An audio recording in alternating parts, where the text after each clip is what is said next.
काम करने का तरीका। एक युवक अपने काम के लिए कहीं जा रहा था। रास्ते में उसने देखा कि एक मजदूर दीवार पर सफेदी कर रहा है।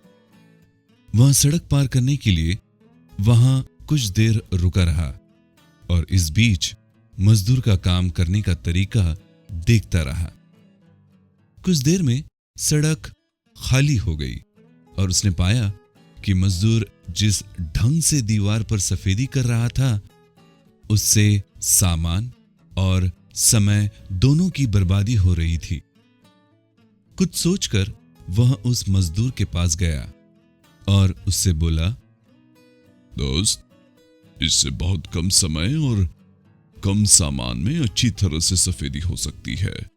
क्या तुम वह तरकीब मुझसे सीखना चाहोगे? मजदूर यहां सुनकर हैरानी से युवक को देखता हुआ बोला, तुम अगर ऐसा कर सकते हो तो बहुत अच्छी बात है। मैं उस तरीके को अवश्य सीखना चाहूंगा। बस इसके बाद वह युवक अपनी कमीज की बाहों ऊपर चढ़ाकर ब्रश और सफेदी लेकर काम में जुट गया। कुछ ही समय में उसने अपनी बात सही साबित करके दिखा दी।